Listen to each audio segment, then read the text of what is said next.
Hey everybody, welcome back to another ST3D video. Like always, I'm VJ. Today we are going to be going over the Cura 3.2, but not the whole thing, just some of the cool features that will actually help you save some time and help you maneuver around Cura itself a lot faster. Plus, these things that I'm going to be talking about today will actually help you with your print, giving you better quality and just making your life a little bit easier as far as navigating around. So, of course, let's go ahead and get started. The first thing you want to do is go ahead and open up Cura. And this is actually the first feature that we're going to talk about.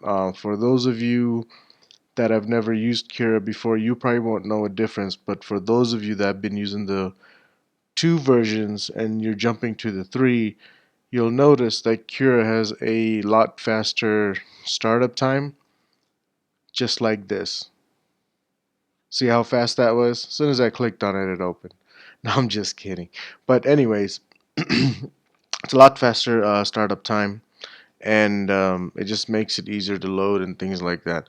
So before we get into Cura itself, just to let you guys know, I will be using the default zero point 0.2 settings that is supplied with Cura for Creality CR10. For those of you that are new, if you do pick the Creality CR10, the zero point 0.2 profile is actually very legit, guys.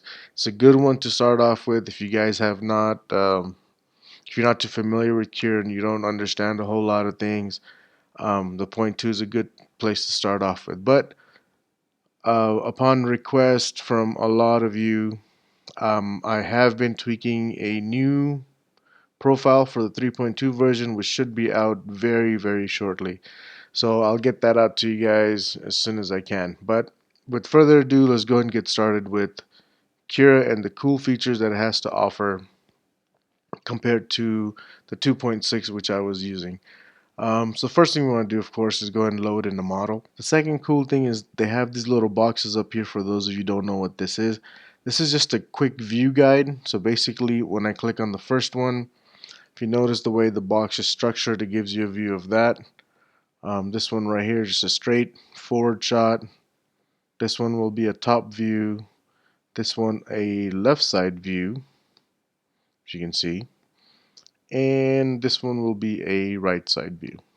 Okay, so I think that's a little bit easier to move around depending on what models you have. Of course, this one's flat, but if you had other ones where they were a little bit taller, it'd be a lot easier to use. So that is the very first feature there. Another feature that they did carry over from uh, Cura 2.6, which was my last version, but to show you that, I will actually have to bring in another model. So let's go ahead and just bring in a Marvin. Okay, so given you have these settings on your right hand side, you got your layer height, temperature, everything that's default by um, Cura. So let's focus on this infill density, for example. It's at 20. The pattern is triangles, and the thickness, or yeah, the thickness is 0.2. One cool feature they did have in the 2.6, which is not in this one, is you were able to adjust the temperature. And in this one, you cannot individually control the temperature. So basically, for Marvin, I could have set one, and for the shield symbol, I could have set another. So how do you go around to do that? Okay. So let's say, as far as the shield symbol is concerned, I want to go ahead and leave that the way it is. But as far as the Marvin, I want to go ahead and change the settings on that. So see how Marvin's highlighted? You click per model settings, and then from here, it brings up basically everything that's over here. Now it's not going to show you everything until you click on this. So basically, let's go to show all, and everything will be here. So like I said earlier, I'm just going to focus on infill just to kind of give you an idea. So we have infill density. Okay, so you want to pick everything that you're going to change first. Infill pattern, and we're going to go to infill layer thickness. Okay, then you go and close it up, and then you modify what you want. So I want Marvin instead of 20, I want it to be at 75% infill, or the density. As far as the patterns, instead of triangles, I want to go ahead and do grid. And as far as layer thickness, let's say I just want to jump down to, or jump up to 3. Okay. Now if you want to add more, you can always click on it and add more. But these are just the 3 we're going to do. So let's take a look at how that affects us here. We'll go into layer view here. And this is not a tutorial on how to use Cura, guys. This is just some of the features that it offers, okay? So if you want to learn how to use basic functions, I have other videos out there for that. Okay. So if you notice, the infill density there for the Marvin compared to the shield symbol. The shield symbol is only at 20%, while the Marvin has way more. So, and that's mainly because of this. So when I click on that and see how this pops up, it's telling me that this is different than this one. But when I click on this one, nothing happens because I have not changed or modified it. I'm going by what is on the right hand side. So that's enough on this. You guys can play with it, move it around, and just a quick note. Notice if I click on it right now, nothing happens. You actually have to have the model selected that you want, and you can do it that way. So basically the advantage of this is you can print multiple prints on one print and have them set to different, and have each model set at different settings, or modify the basics to what you want it in. Okay, the next part we're going to go into is, as you can see, I'm looking at the models here, and of course there is not that much to view. I only have from here to here, and this is my window of where I can see what the models are actually doing, and on the right side I have the settings. Cool feature for Apple, you can actually hide the sidebar here, guys. Windows and Apple, by the way. I'll do Apple first. So what you want to do is hold your command key and hit E, and it will get rid of the sidebar, and you can see everything. The full screen goes into just your models, and if you hit it again, it'll come right back. For Windows, guys, for you guys is going to be Control E. So if you hit Control E, it'll get rid of that and put it back. And I believe you can also do it somewhere from up here as well. There it is. So you just go to View and Expand or Collapse Sidebar, and that does that. So that was another cool feature that I really liked about it. Um, One thing that's kind of really annoying about Cura, that, let me go and switch to move to show you. Every time I move a model or I modify something, it's going to keep slicing every time, and that slows the software down. So if I move this, it's going to reslice just that. I move it just a tad bit, it's going to reslice again. This is really annoying. This is something I wasn't aware of in the earlier programs or versions out of, but I noticed that in 3.2 you can actually get rid of that. And why is that beneficial? Well, I'll explain to you in just a minute. But to get rid of it, you just go up here, go to preference, and see where it says slice automatically. Turn that off. Okay, once you turn it off, it's a lot smoother to move your prints around. I can do it as much as I want. Notice nothing is slicing here. Okay, now once you're done positioning everything where you want it, you just hit on prepare, and at that time it's going to go ahead and slice everything up for you, and I'll give you a time, how much filament is going to take. If you have the dollar value set up, it'll tell you how much it's going to cost as well. Okay, so only disadvantage to this, only disadvantage to this is, notice if I move my Marvin over here from back there and I go into layer view, Okay. Once it does that, it's still thinking Marvin's back here, but I moved it here. The reason it does that is because I did not hit prepare and I did not tell Cura that I moved the model and this is where everything is going to be. So when I try to go into layer views, notice it's showing everything over there. But as soon as I hit prepare one more time, watch what happens.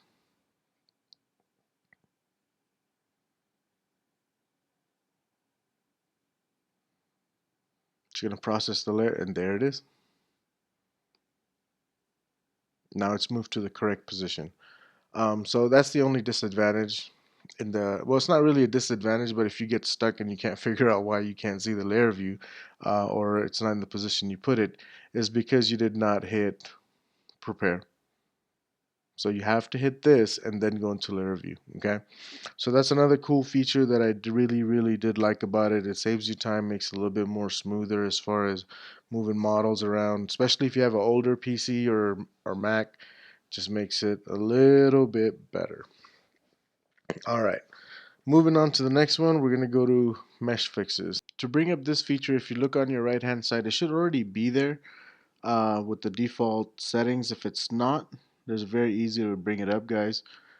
Go ahead and click on any of these little gyros here, and you can just type in mesh, and it will bring it up for you here. Okay, so once you select what you want, go ahead and close it out, and this is what you're left with. So these are the two main ones that you want to use, but this is also like an alternative one. Okay, let's do remove all holes. Basically what it's saying, the easiest way I can explain it to you visually is, let's say you have a model here, right? And this part is also part of the model.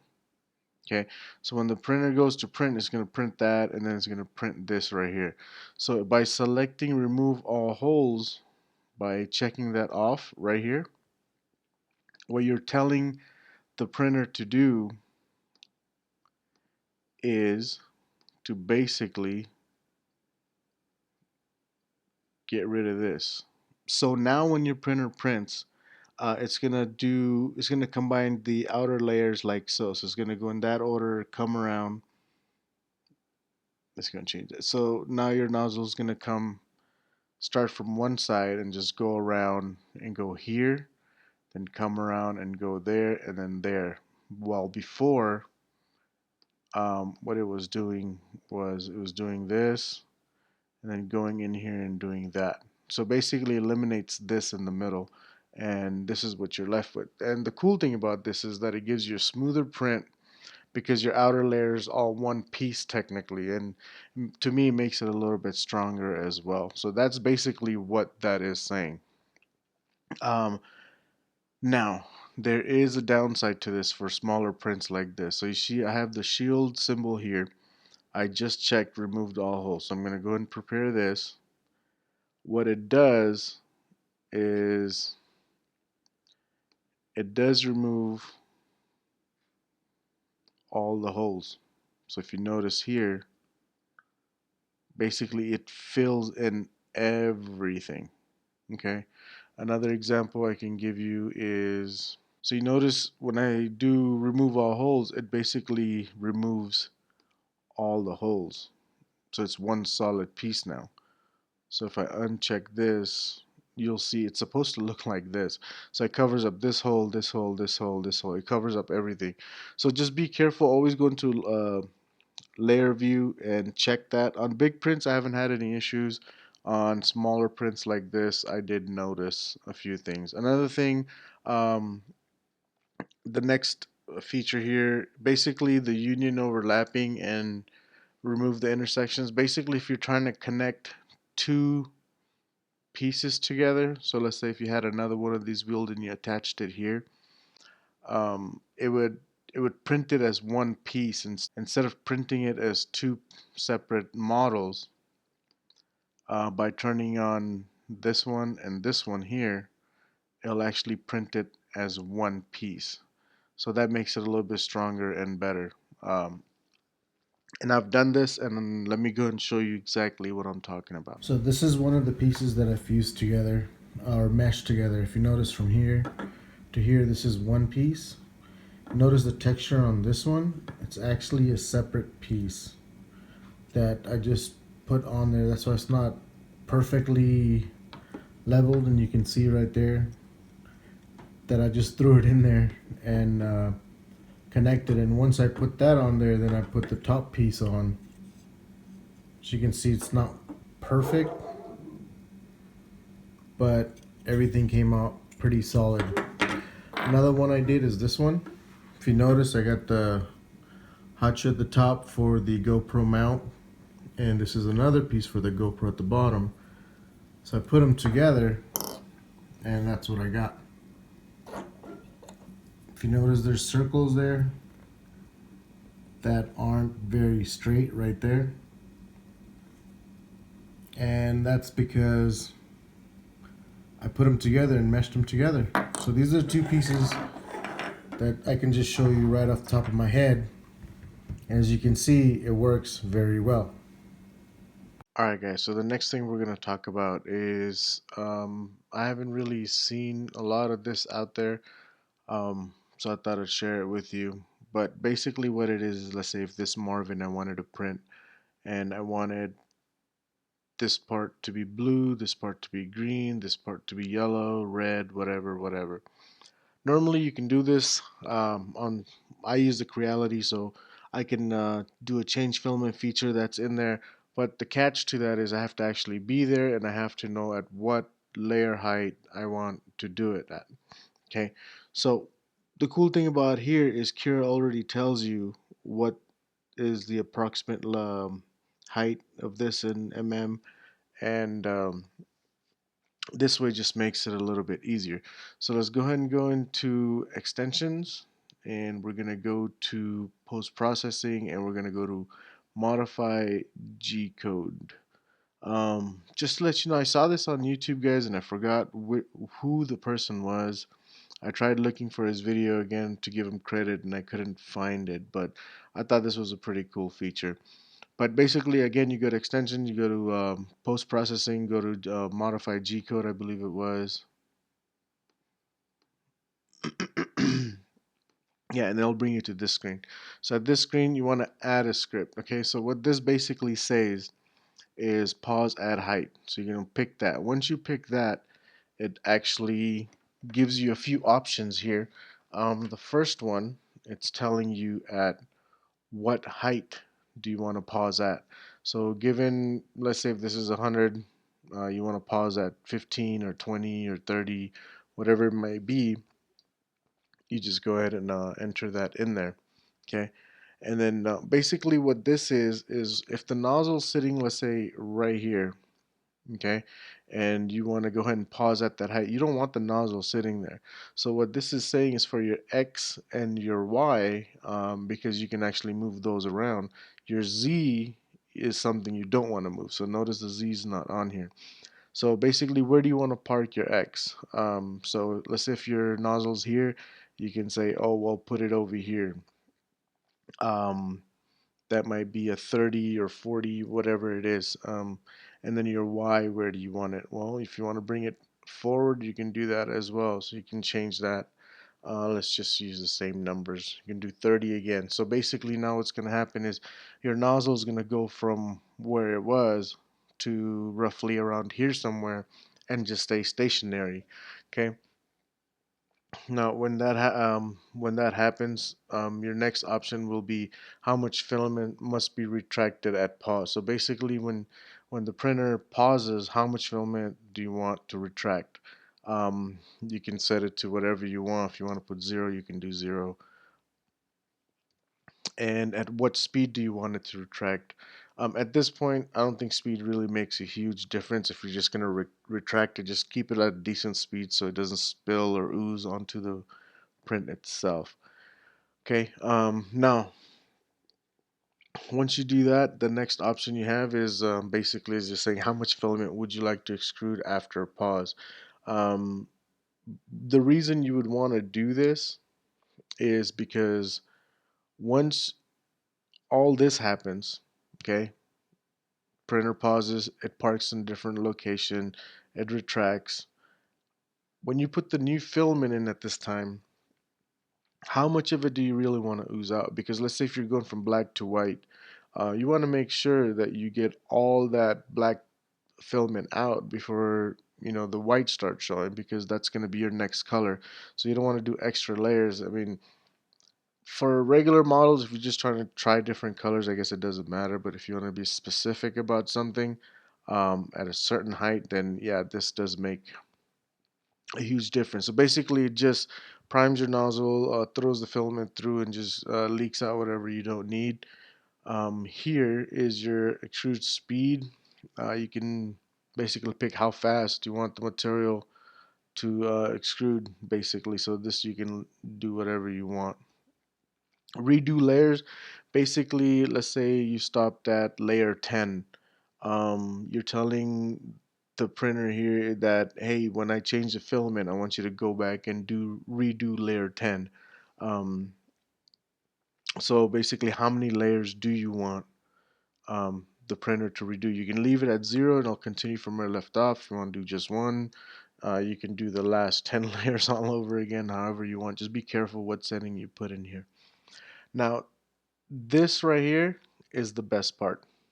Okay, this is the reason why I like this feature right here, standby temperature. So once your nozzle moves from there to there, it doesn't stay hot, guys. It cools down to whatever you want it. So if you want it to just go down to, like, say 28, it'll stay at 28. And when you come back and change the filament, you want it to resume again. Um, After the pause, basically you can put that, like, say at 210, and it'll heat up at 210, and then I'll move back to the where it left off and continue printing.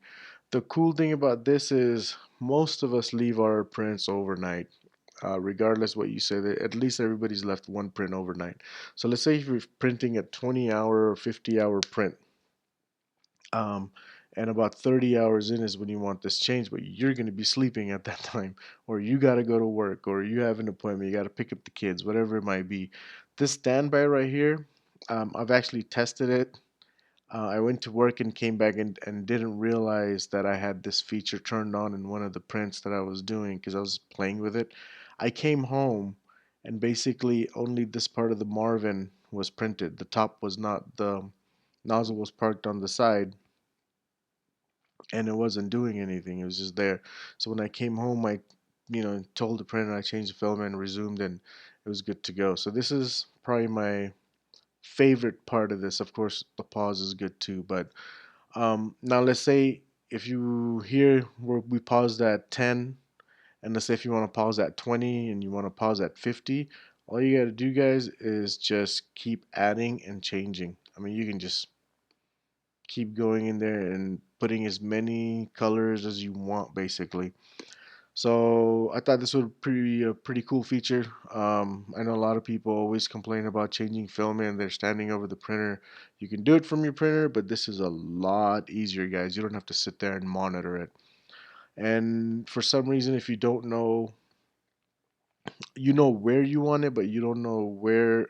Sorry, you know where you want the color change, but you don't know what exact layer height it is. You can actually go into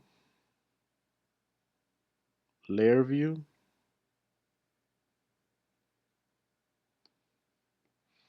and it tells you right here it's going to be 636 layers. So this will tell you, hey, at layer 7 at 62, I want this changed. You can change it there, and then you can come all the way up here and you can change it here at 245, and so on and so forth. Okay, so I hope this actually helps a lot of you guys out there that are trying to do multicolors, and just makes it a little bit easier so you don't have to hover over your printer or do it from the control box. You can actually set it in here. Okay, so moving on to the next part, which is called optimize wall printing order. To show off this feature, I went ahead and loaded a new model because the Marvin just wasn't or the shield just wasn't cutting it. So basically, as you notice, the optimized wall printing order is unchecked right now. Okay, so to prove my point on this one, we're going to go down to layer view one more time, and we're going to hit play. Now, if you notice, it does one layer here, and it goes around and does another layer here. Then it moves on to the next part, and it does one layer there, then one layer all the way across. Okay, and then it keeps jumping. It goes back and does the second layer, and then the third layer. But it does it in this order, and it does one at a time. So when you actually have this checked off, now if we notice, is doing the first layer, it's doing the second layer, and then it moves on. So it does two layers at a time. Sometimes it even does three, depending on what model you have.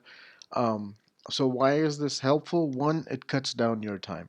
Two, it gives you a smoother prints on the outside because it's doing multiple layers. Three, it cuts down on your travel time, so less chances of oozing, stringing, things like that.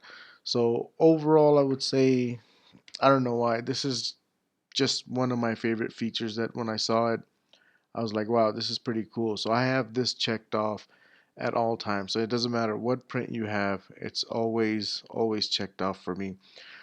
So that's basically it, guys. These are some of the cool features that I wanted to show you guys that Cura 3.2 had. Sorry it took so long to go over all of these. I was expecting a 10-minute video and it ended up being a little bit longer, but I hope I explained everything to you guys in detail so you understand what these features are, and I hope they help you in getting better print qualities and cutting your time down as far as the overall prints itself. But again, 3.2 Cura, cool features that I thought I would let you guys know about. And if you like this video, guys, go and give it a thumbs up, subscribe if you want to see more new content, and leave a comment if you have any questions or concerns, and I'll get back to you. And like always, boys and girls, good luck and happy printing.